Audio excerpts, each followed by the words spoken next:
sayyidina Muhammad. Bari Abu Lahab teh kaditu namakan jadi musuh Kangjeng, teu imannya nama kacaritakeun jaga engke di akhirat. Abu Lahab teh kan dikanarakakeun, tetapi kaunikanana asal poe Senen asal poe Senen nah ya Abu Lahab teh diangkat tina narakana atau teu karasa panas ku bungah-bungahna lahir Kangjeng Nabi ke alam dunia. Bari teu imannya na ka Kangjeng Nabi di narakana ditiiskeun poe Senen. Atuh komo urang Cilongo nya iman ka Kangjeng Nabi nya muludan bari jeung rada hujan ge. Pokona mah geus moal ka neraka bae lah. Endul ya endul. Anu tadi tukang gaplet ya sorga dul. Ka sorga endul masyaallah. Lam yahzalim qatu toha mutlaqon wa mata sa'aba aslan fi mada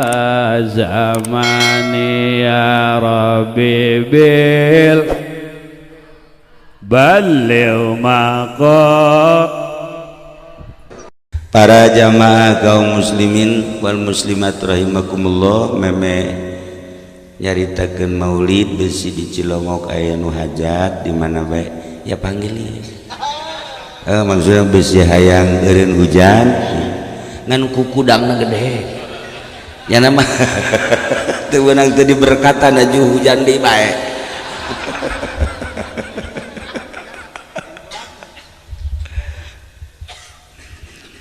Lamun urang kamari maulidan pertama di Asem alhamdulillah nyaritakeun tentang bahwa Kangjeng Nabi urang eta ternyata horenganan leuwih ti heula diciptakeunana tur diangkat jadi nabi nabatan Kangjeng Nabi Adam alaihi diciptakeunana ti heula tapi diturunkeunana pandeuri. Dina kitab Taurat geus dijelaskeun bahwa engke bakal aya Nabi Isa alaihi salam. Zaman Kangjeng Nabi Musa agama ngaranna Yahudi. Kitabna Taurat nabina Kangjeng Nabi Musa alaihi salam. Di Taurat geus dijelaskeun bakal aya nabi ngaranna Isa.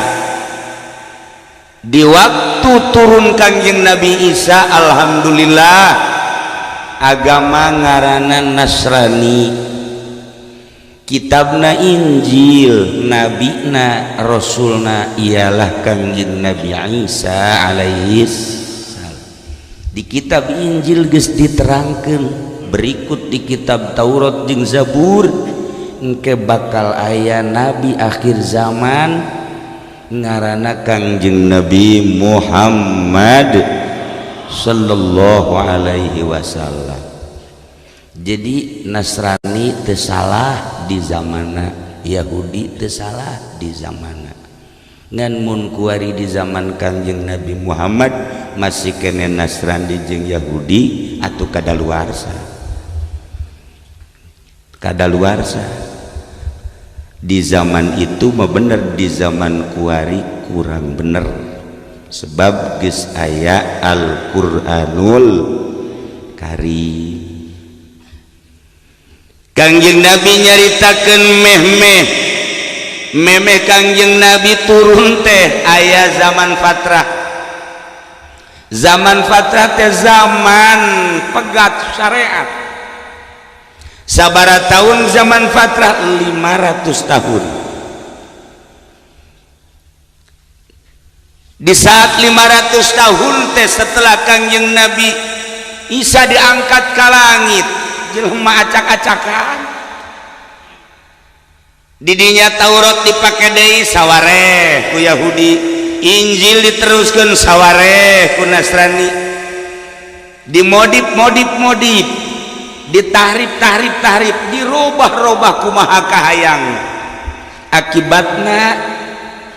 500 tahun tersebut teh masya Allah nu mabok ambalaya kacilongok-cilongok nu mabok tatangga Rusdi marabu tatangga Haji Masuri marabu si endul manggeus bogu tama biang nyana pengedarna cepu nanya sial sindul aduh frustasi gara-gara ngabengkel hese jadi cepu tewa kabek tuh itu mabok di zaman Patra diteruskan kurang Cilongok ngan untung lain orang Cilongok asli KTP nama nu Lampung anu Palembang orang Cilongok nama leuwih ti heula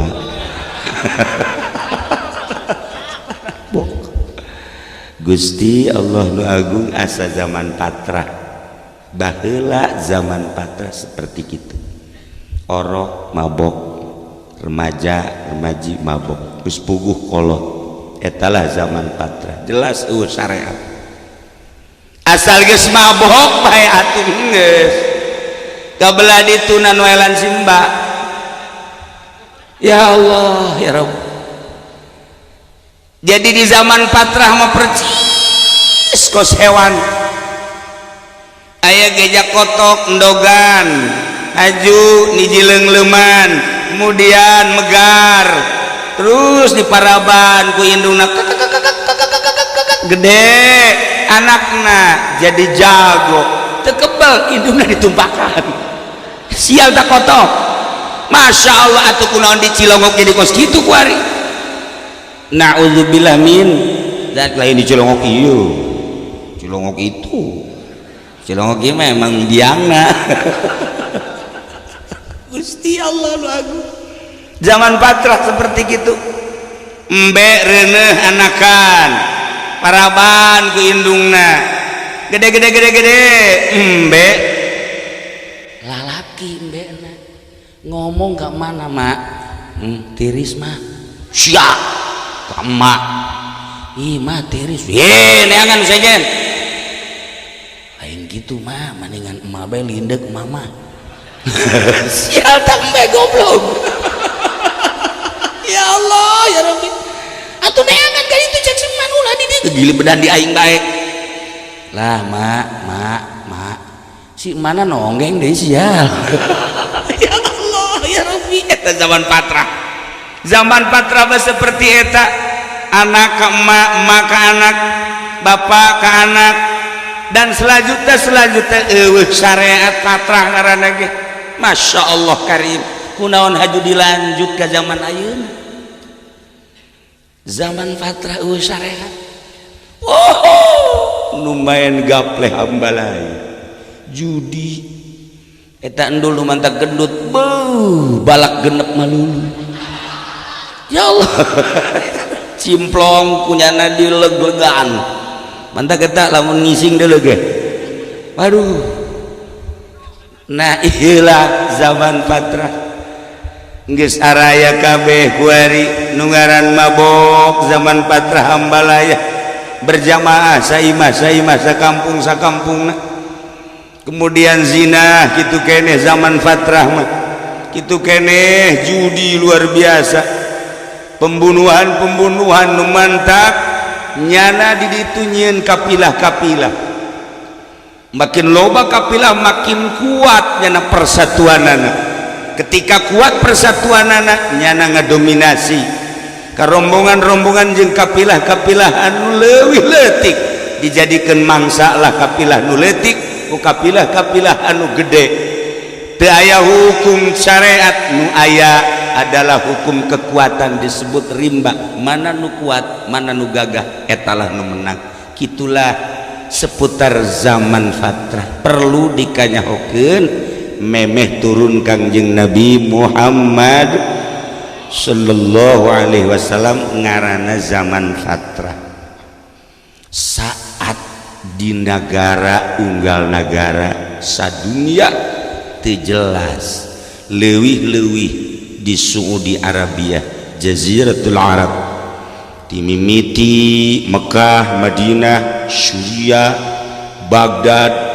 Yaman terus dijelas. Maka tanggal 20 April tahun 571 hari Senin Allah ngalahirkan seorang manusia afdalul makhluqat Nabiyuna Muhammadun sallallahu alaihi wasallam nuti ditunati Kangjeng Nabi Adam terus ka Kangjeng Nabi sis naqalahu ila maqarrihi min sadafati Aminah az-Zukriyah wa khusahal qaribul mujibu bi an takuna ummal li Mustafa terus pindah min karimin ila karimin wa min syarifin ila syarifin pindah datanglah ke Sayyid Abdullah. Ketika Sayyid Abdullah sperma Kangjeng Nabi aya di dirina eta Sayyid Abdullah Masya Allah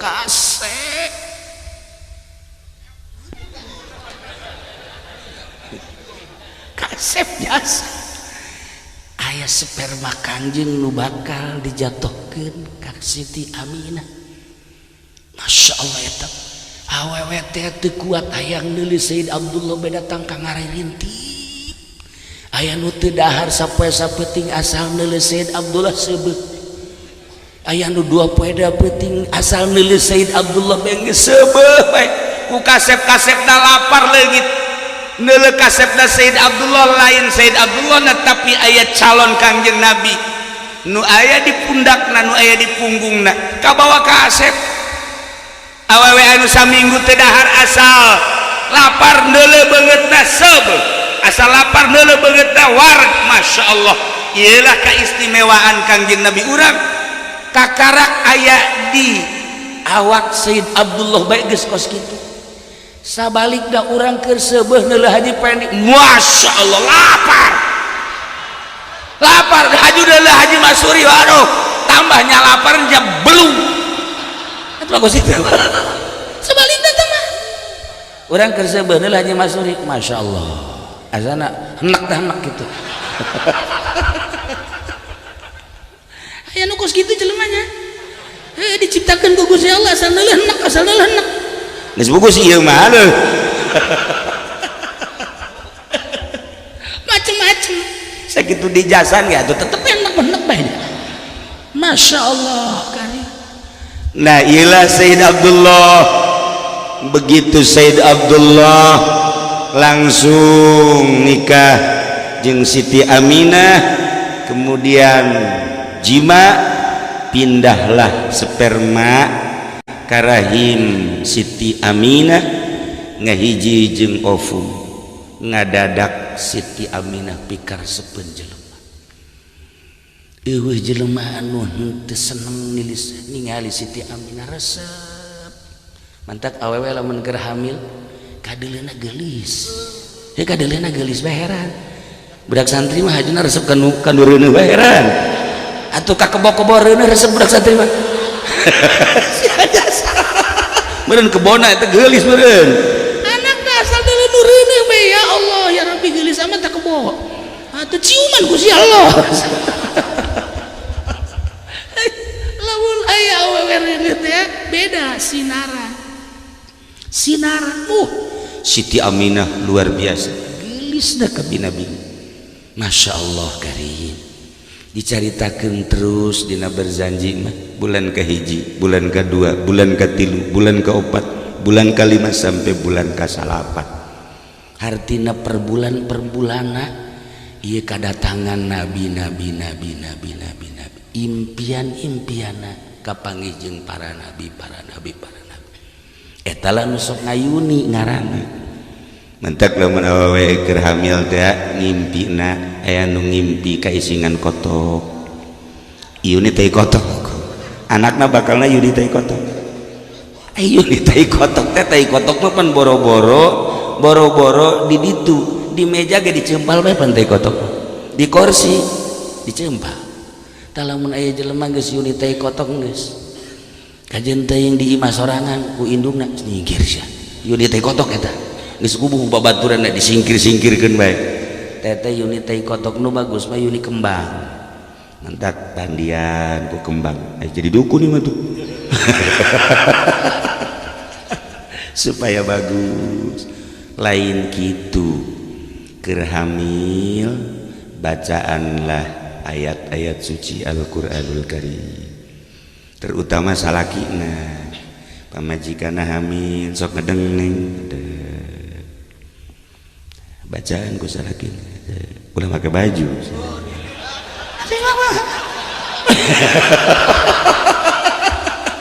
geus waduh ti lahiran aing mah masyaallah dek dibere jampe ya bacaan وسيق الذين اتقوا إلى الجنة زمرا حتى إذا جاءوها وفتحت أبوابها وقال لهم خزنتها sampai selesai tiupkeun kuari ti dia ti luhur heula ka handap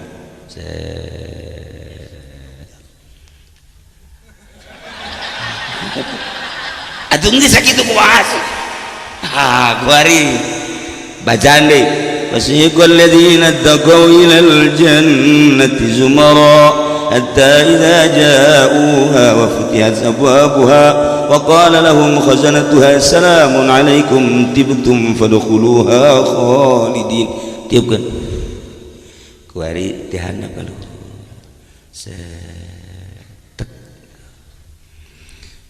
Bismillahirrahmanirrahim وسيق الذين اتقوا إلى الجنة زمرا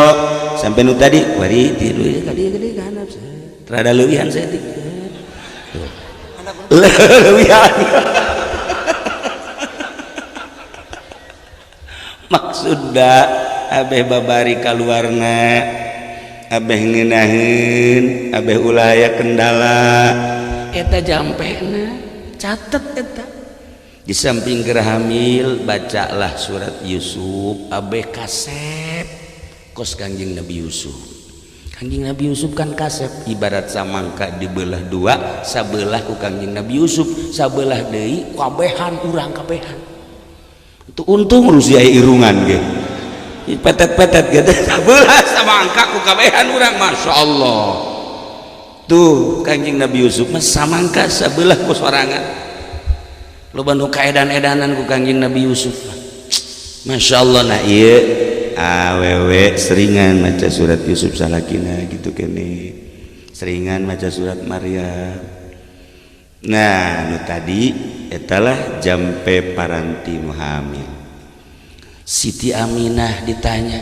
kumaha ieu ketika hamil apakah karasa hamil teu karasa nanaon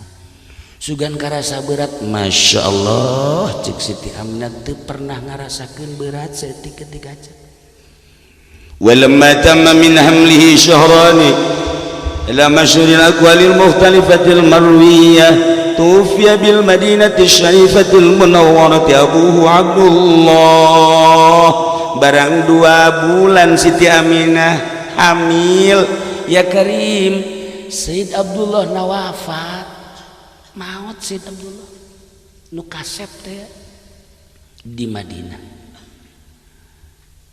budak di jero beuteung geus teu boga bapa pinabieun pirasulin Allah nu ngatur boro-boro harta kakayaan bapa nage maut di Madinah kumaha Siti Aminah ketika maut ngadoa langsung ka Gusti Allah alhamdulillahirabbil alamin Gusti maha sagala-gala tumpuan abdi salaki anu direncanakeun ku abdi bakal ngurusan anak tapi kehendak Gusti lain abdi pasrah segala rupa ka Gusti nyanggakeun sadaya-daya mungkin ieulah anu terbaik pikeun abdi jeung anak abdi seuri Siti Aminah seuri sugan ceurik Siti Aminah henteu pasrah ka Gusti Allah percis ku Sunan Cilongok we kitu Sunan Cilongok kitu tenang we ceuk kurang seserian we geus boga nu anyar sial jasa orang Cilongok pisan gorengan selingkuh. Naudzubillah min dzalik. Kontu tama intermezzo tah. Setelah selanjutnya dan selanjutnya ialah lahirlah Kangjeng Nabi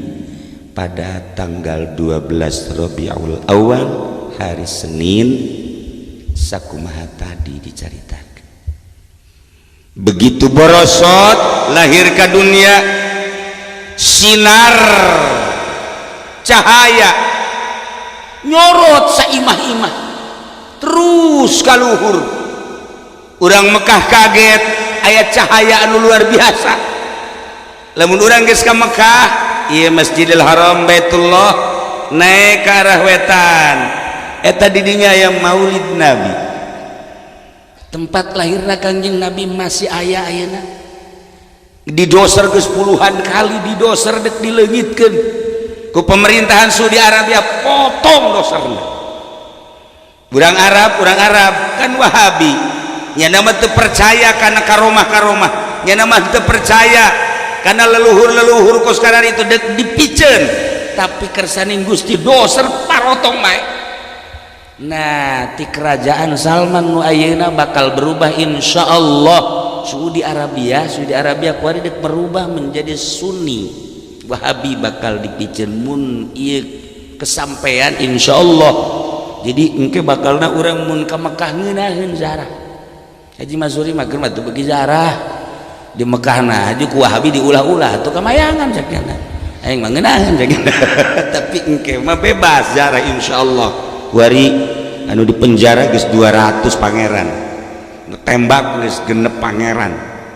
bahkan masih kene aya 100 pangeran bakal di penjara. Iyalah biang-biang korupsi di Saudi Arabia jeung biang-biang Wahabi. Insyaallah lamun ieu laksana bakal berubah menjadi Sunni, ahli sunnah wal jamaah. Sebab diteliti ku Raja Salman, kekacauan-kekacauan ternyata adalah ti Wahabi. Saat di Indonesia kuari keur nyebarkeun Wahabi, justru di Saudi Arabia kuari dek ditumbangkeun ke Wahabianana. Kersaning Gusti seperti etalah. Nah, langsung diurusan nu ngabidanana ge langsung Siti Asia berikut bidadari secara gaibna tidinya langsung dibedong disusuan langsung ku Siti Aminah nu pertama sehari 2 hari, kemudian disusuan deui ku Siti Suwaibah. Siti Suwaibah ieu jariyah Abu Lahab. Abu Lahab boga amat ngaranna Siti Suwaibah.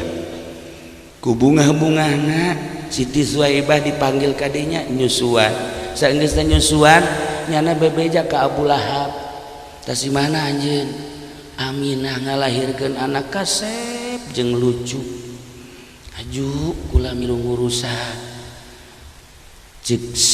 Abu Lahab teh ieu nu aya di Injil teh anu bakal turun ti Abdullah jeung pasangan Aminah bakalna lahir seorang nabi ialah Muhammad. Cek Abu Lahab bungah amat ya Allah geus lahir ke alam dunia. Suwaibah kuari mah kulantaran maneh geus nyusuan anjeunna sok teruskeun nyusuan dimerdekakeun ku bungah-bungahna. Kula boga alo geus lahir geus pokona mah maneh merdeka. Na ieu ku bungah-bungahna Abu Lahab jariyahna nu ngaran Suwaibah nyusuan Kangjeng Nabi padahal hanya saminggu nyusuanana bunga diperdekakeun. Bari Abu Lahab teh kaditu namakan jadi musuh Kangjeng teu imannya nama kacaritakeun jagang ke di akhirat. Abu Lahab teh kan dikanarakakeun. Tetapi kaunikanana asal poe Senen nah ya Abu Lahab teh diangkat tina narakana atau teu karasa panas ku bungah-bungahna lahir Kangjeng Nabi ke alam dunia bari teu imannya na ka Kangjeng Nabi di narakana ditiiskeun poe Senen. Atuh komo urang Cilongo nya iman ka Kangjeng Nabi nya muludan bari jeung rada hujan ge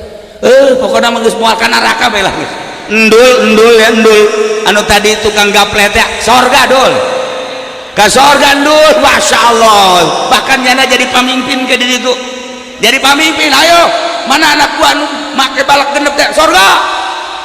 cek malaikat gua jadi kos kieu teh ya lantaran cinta ke Kangjeng Nabi Muhammad sallallahu alaihi wasallam cacak-cacak Abu Lahab ngan sakadar bunga kulahirna hungkul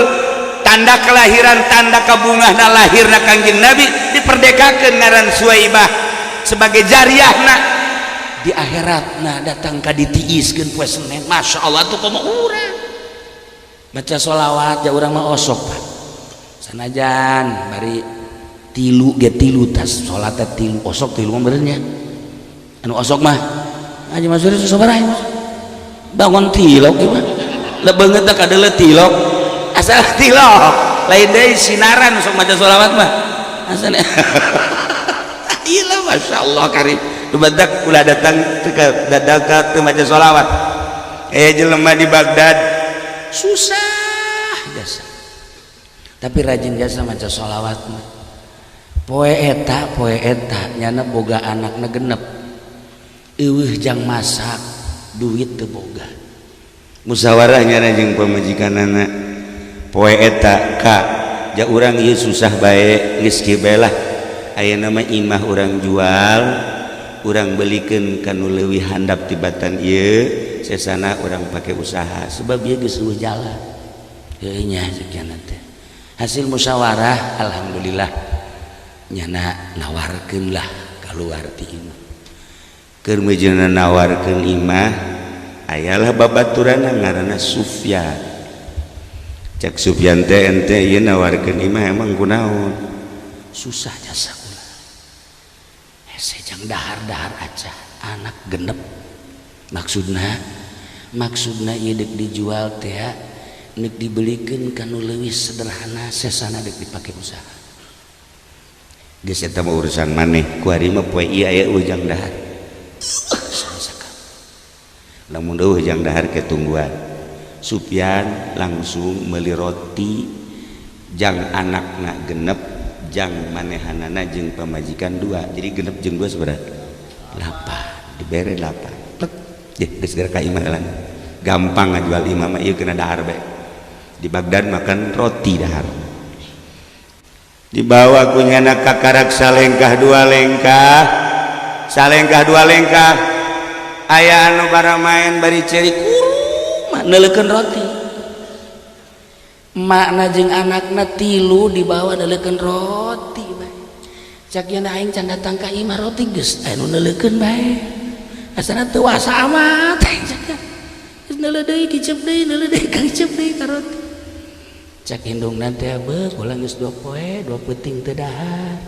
tuh kan kula janji setengah jam bangun deuk turun deh hujan terus kajen angin geus aya doa deh angin geus aya geus teu sanggupeun mesti ngagebrek burung teu pede jana ngadoana teu pede atuh doa nu tadi deh dalamun aya hujan doana tadi ngan hadiah heula ka Syekh Nawawi hadiah heula ka Syekh Nawawi matak tadi kula hadiahna di ditu ila hadrati Syekhina al-Mukarram Syekh Nawawi al-Bantani al-Fatihah tuh beres doana eta Syekh Nawawi baheula waktu di Mekah ketika hayang turun hujan doana eta ketika ngagebreg bae Syekh Nawawi dipanggil deui ieu hujan teu eureun-eureun Nawawi coba ngadoa deui doana eta deui bae Rabbi firli wali walidayya wal ji cak urang Arab eta deui doana deuk nurunkeun hujan eta deuk ngeureunkeun hujan eta keneh mentak pernah diputat hajat kemudian manggil Haji Pendi mamacana hujan kemaribis Haji Pendi dipetakeun doa moal gebrek datang ka subuh tah Masya Allah datang ka ieu ge rarungkad dia teh da atunya da balik gitu teu baca dari berberkat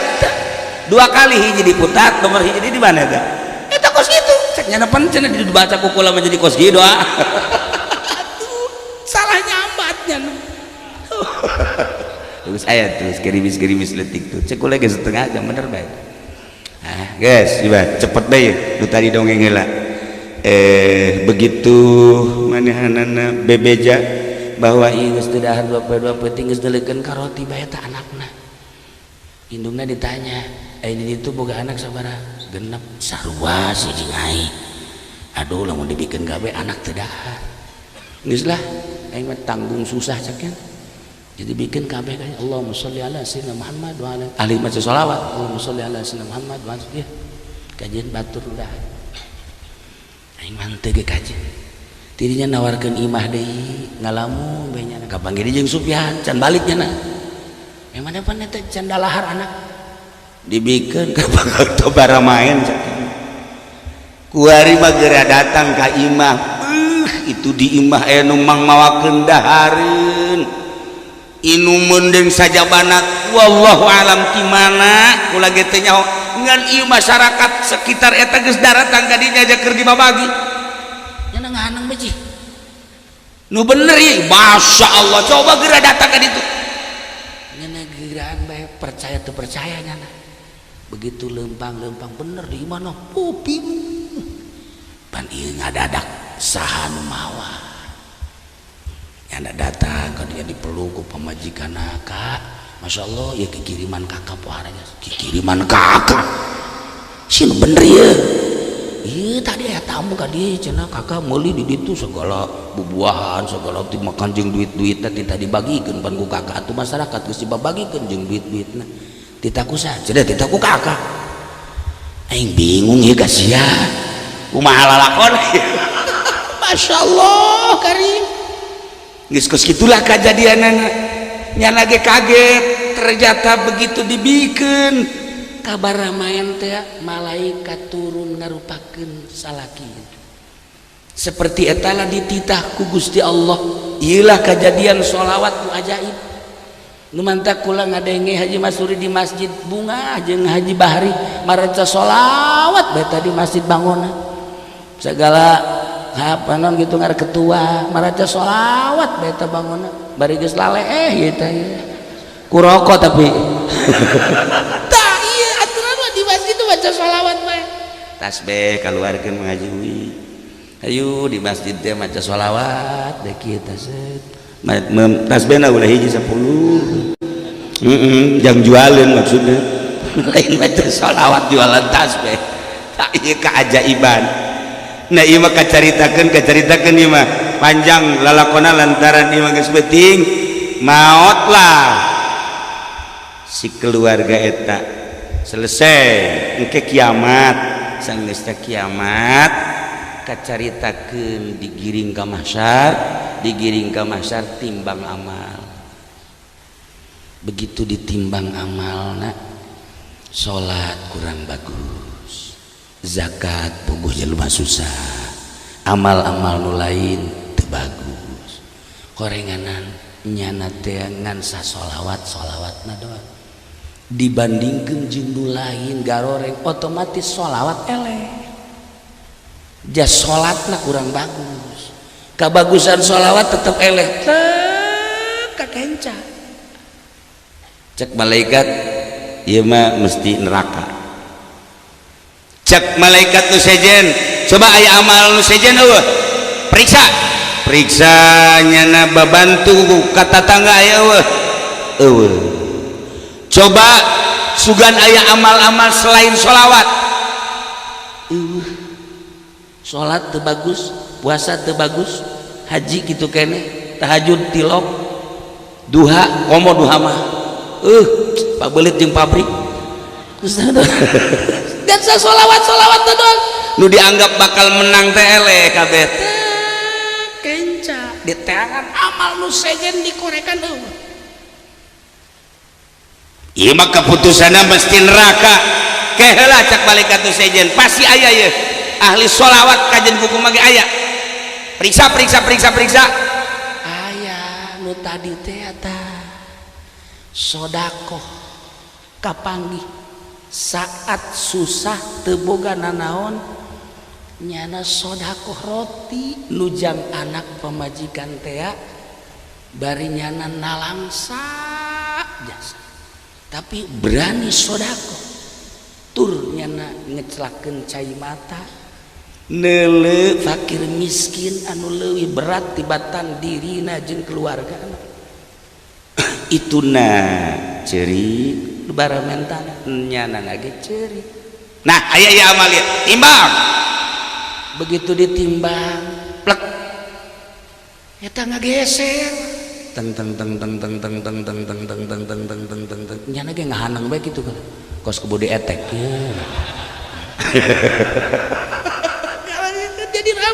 jadi lempeng nyana ge deg-degan bae masyaallah masyaallah masyaallah. Nah lempeng kitu ieu lempeng kieu cak malaikat kudu kubaya tetap air lempeng kieu mah encan boga maziyah encan boga kaleuwihan ieu mah can bisa dikasorgakeun neangan deui amal aya tak amal ngecelak cai mata ku karunya ka fakir miskin nyana ngarasakeun leuwih berat tibatan keluargana ceurik celak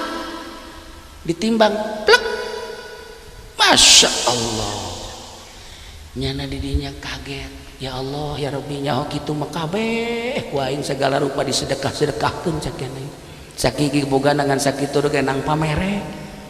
eta geus ngajadikeun amal anu luar biasa. Nah iyalah tidinya langsung cek malaikat berarti ieu mah kudu dikasorgakeun tah amal teh dua hiji sholawat ngan teu ngangkat ku sholawat lantaran nyana ieu ngan sasolawat-solawat doang tapi tina hikmah sholawat hate jadi leuleus sehingga daek pura bere. Nah iyalah sholawat ka Kangjeng Nabi teh bedas sebab hikmahna tidak maca sholawat daek mere lamun orang nyaritakeun berkah keberkahan tadi dicaritakeun ku Habib teh emang berkah kumaha berkah mah kieu lamun urang dahar hasil daharna digunakeun ka mana lamun ieu hasil daharna daek dibawa ibadah teh eta dahar ngaranna berkah. Lamun urang mobil boga kendaraan ieu kendaraan dibawa ka mana dipake ka mana lamun kendaraanna dipake ibadah ya ka masjid ya ziarah ieu kendaraan ngaranna berkah. Lamun urang boga pamajikan urang teh mawaanana kana ibadah bae lamun urang encan salat cek pamajikan ka sabaraha ieu salat ka tuh gara urang salat neng ulah mikiran kula mangke deui kesalah kita mah bisa nya mah henteu eta pamajikan teh lamun ngahayu-hayu kana ibadah bae eta pamajikan berkah. Dan selanjutnya masyaallah karim na iyalah maziyah sholawat ka Kangjeng Nabi urang sering maca sholawat ka Kangjeng Nabi ieu boro-boro urang Abu Lahab teu pernah maca sholawat teu iman ka Kangjeng Nabi ngan sakadar bunga ku lahirna Kangjeng Nabi jariyahna nu ngaran Suwaibah diperdekakeun di akhiratna asal poe Senen diangkat asal poe Senen ditiiskeun dikurangan siksaanana nu mantak lamun urang engke ka neraka misalnya Haji Pendi ka neraka Haji Pendi misalnya ka neraka ya lantaran ku harina sok maca sholawat henteu panas engke di neraka ge ya Nabi salam alaika urang neraka ge kaget ku Haji Pendi bisa ya Nabi salam di dieu muludannya di neraka ya Rasul salam alaika ditonton ku urang neraka kabeh berarti manghaji ka neraka wayahna nya ini mah tiis maksudnya tiis dah ka neraka tiis teu ngajawab ya ku embung meureun. Nah iyalah para jamaah kaum muslimin wal muslimat rahimakumullah tidinya Kangjeng Nabi disusukeun ka Siti Halimatus Sa'diyah datang ka 5 tahun pertama Kangjeng Nabi langsung dibawa ku Siti Halimatus Sa'diyah tahun kedua dilahir Kangjeng Nabi lahirlah Sayyidina Abu Bakar Siddiq tahun katilu berarti Sayyidina Abu Bakar Siddiq bakal jadi mitoha Kangjeng Nabi teh leuwih handap umurna tibatan Kangjeng Nabi Muhammad sallallahu alaihi wasallam tahun katilu wakila tahun kaopat Kangjeng Nabi dibaringkeun ku malaikat Jibril. Ketika dibaringkeun Siti Halimatus Sa'diyah ningalikeun kaget aya sosok manusia nu berbeda dua nu hiji ngabaringkeun nu hiji melek dadana ka dieu Siti Halimah teu kicep-kicep kieu bae ningalikeun berikut dulur susuna ningalikeun bae kaget Muhammad ditikem, Muhammad dibunuh. Siti Halimah ningali kaget, ternyata horeganan dibersihan umur 3 tahun wakila 4 tahun Kangjeng Nabi geus mulai dibelek. Mantak kurang boga anak umur 3 umur 4 geus mulai kurang kudu dipagahan alif batas. Didinyalah Kangjeng Nabi terus dibelek diberesan. Siti Halimah kaget kasieun,an sanggeusna kasieun,an maka Siti Halimah sadia kalimat tahun mikeun deui ka Siti Aminah. Hujan geus mulai turun deui. Ieu mah insyaallah diteruskeun kurang mantas bulan di dieu ka mana ieu? Ka mana?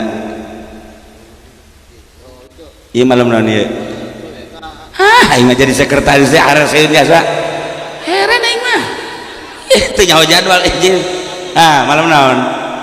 Malam 1. Ieu dilanjut kakarak datang ka tahun kalima Kanjeng Nabi dikembalikan ke Siti Aminah lantaran Siti Halimah tu sadia kasieun,an nangke urang lanjut tahun 5 tahun genep tahun 7 sampai berikutnya tamat mual ke di Cilongok bakal nya. Jadi ieu bae terus dimimiti kamari ti dinya geus dimulayan wari datang ka tahun kalima urang ditutup heula sakieu dilanjut ka ditu insyaallah malam Sabtu. Allahumma shalli wa sallim ala sayyidina Muhammadin fil awwalin wal akhirin barik wa sallim wa radiyallahu ta'ala an sadatina ashabi sayyidina Rasulillah ajma'in.